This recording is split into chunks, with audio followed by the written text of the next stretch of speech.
Minhas saudações a todos que tiveram coragem de compartilhar esse vídeo. Quem me conhece sabe que essa não é minha praia, mas como a maior parte da população não gosta de ler, então eu vou filmar esse comentário a respeito sobre o projeto que propõe a redução de vereadores em Birigui. Acabei de retornar para a cidade de Birigui e tive uma surpresa e uma decepção.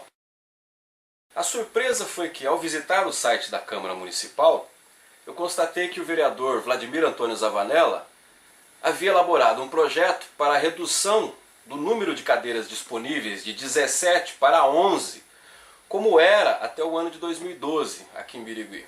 Pensei, vou comparecer e prestigiar aqueles vereadores de bom senso que votarem favoráveis a esse projeto. Vi a casa cheia e fiquei animado.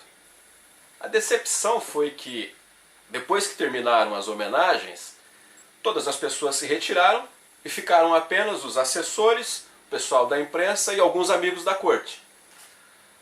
Antes do presidente encerrar a sessão, o próprio autor do projeto pediu vistas e ele só voltará para ser votado no dia 7 de junho de 2016. Peraí, onde você pensa que você vai com esse mouse? Espia o vídeo até o final, você vai ter tempo para me xingar depois. O objetivo de eu estar filmando esse comentário não é para convocar a população para invadir a Câmara, nem provocar nenhum protesto, ou seja o que for.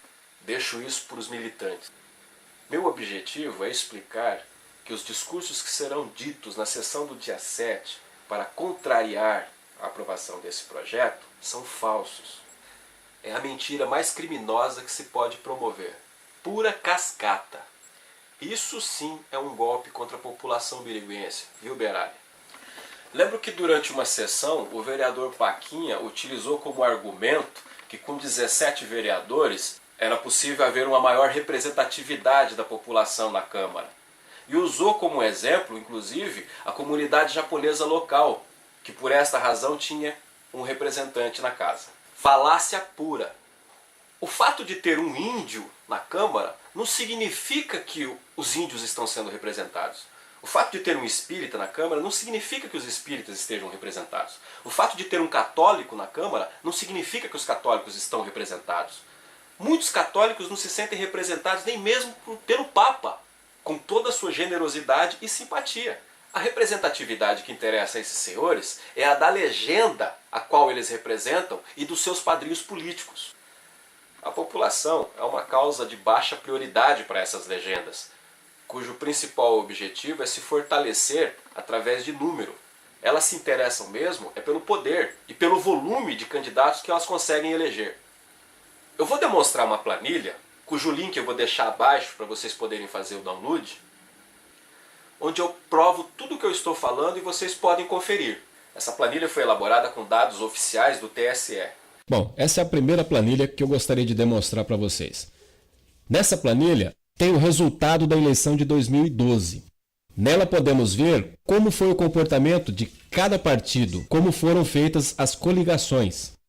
Naquele ano, o número de eleitores era pouco mais de 66 mil, mas como toda eleição existe uma média de votos inválidos, o que aconteceu foi que apenas 59.128 votos foram contabilizados. Nesse caso, como a Câmara possui 17 cadeiras, era necessário 3.478 votos para que um candidato pudesse ocupar uma cadeira. As legendas DEM e PSD somaram juntas 7.276 votos, o que lhes deu direito a 2 cadeiras, e ficou um saldo de votos. A legenda PDT, que não fez nenhuma coligação, somou com todos os seus candidatos 6.052 votos, e conquistou uma cadeira e teve mais um saldo de votos. A legenda PMDB, também pura, somou 5.376 votos, conquistando mais uma cadeira e ficando com mais um saldo de votos. A legenda PR também conseguiu pouco mais de 5.000 votos, obtendo uma cadeira e garantindo também um saldo de votos. A coligação entre as legendas PRB e PP somaram juntas 3.353 votos, ou seja, não conseguiram nem o mínimo, não elegeram ninguém. A legenda PSDB, com seus 25 candidatos, somou 3.716 votos válidos, garantindo uma cadeira e lhe dando direito a mais um saldo de votos. As legendas PSL e PSC conquistaram pouco mais de 2.000 votos, não elegendo ninguém. E a coligação PT-PCdoB somou pouco mais de 5.500 votos, garantindo uma cadeira e um saldo de votos. A coligação entre o PTB, PPS, PSB e PRP somou 12.137 votos, conquistando assim 3 cadeiras e garantindo um saldo de votos. A coligação PTN, PHS e PV somou pouco mais de 7.000 votos, garantindo 2 cadeiras. O que aconteceu com o saldo de votos? Este saldo é utilizado novamente no cálculo do quociente eleitoral e volta a ser distribuído entre as legendas, o que faz com que alguns partidos conquistem uma cadeira ou mais. Voltando ao exemplo que demonstra a quantidade de votos válidos, na média, em todas as eleições, pouco mais de 5% dos eleitores votam em branco. Pouco mais de 5% vota nulo e 1% geralmente nem comparece nas eleições. Também tem que considerar os mais de 8% de eleitores que votam na legenda, ou seja, para eles qualquer candidato eleito satisfaz. Trazendo para o eleitorado atual, temos 81.624 eleitores. Significa que, se considerarmos os votos válidos, serão aproximadamente 72.041 eleitores. Se o projeto do vereador Vladimir Antônio Zavanella for aprovado, serão apenas 11 cadeiras. Para isso, os candidatos terão que trabalhar um pouco mais, porque para cada cadeira serão necessários 6.549 votos. Por que então tanto esforço para manter o número atual de 17 cadeiras? O trabalho é simplesmente menor. Para eleger um vereador, precisa apenas de 4.238 votos. E é por isso que alguns vereadores já começaram a sua romaria buscando novos candidatos. Pessoas com algum prestígio, pessoas com famílias grandes, que possam garantir algum voto. Nessa planilha, vocês percebem bem a divisão entre as legendas por cor. Agora eu vou mostrar para vocês uma outra planilha, onde vocês vão ver uma situação totalmente diferente. Se vocês observarem, a vereadora que obteve mais votos foi a senhora Hebe Najas Camargo Cervelati. Ela conquistou mais de 2.300 votos. Ou seja, esses votos não seriam suficientes para elegê-la. Para isso, existe o quociente eleitoral. E é desta maneira que os votos dos outros candidatos que não foram eleitos acabaram sendo somados aos dela e lhe garantiram uma cadeira. Também o seu companheiro, Odair Rodrigues Fernandes, aparece logo abaixo como eleito pela média, com pouco mais de 900 votos. O segundo colocado foi o Dr. Cristiano Salmeirão, hoje presidente da casa. Ele foi eleito com pouco mais de 1.500 votos. Mas atenção, o seu partido se coligou com mais 3, e isso lhe garantiu uma folga para ser eleito. O mesmo não aconteceu com os outros candidatos que fizeram parte dessa coligação. Mais abaixo nessa planilha, vocês vão observar que a aberração é ainda maior. A doutora Carmen, por exemplo, obteve 1.072 votos, a mesma quantidade de votos que a doutora Osterlane, só que ela ficou para suplente, enquanto que a sua colega foi eleita. Se vocês observarem, vão ver que vários vereadores, como é o caso do Leandro Moreira, o Lê, o senhor Ricardo Kumazawa, a senhora Aparecida de Fátima Saboto, foram eleitos com aquele saldo de votos das legendas.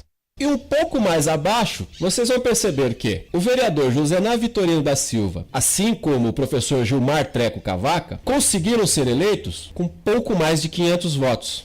Muitos vereadores acima, com um volume muito maior, não conseguiram entrar. De que representatividade popular, afinal, estamos falando?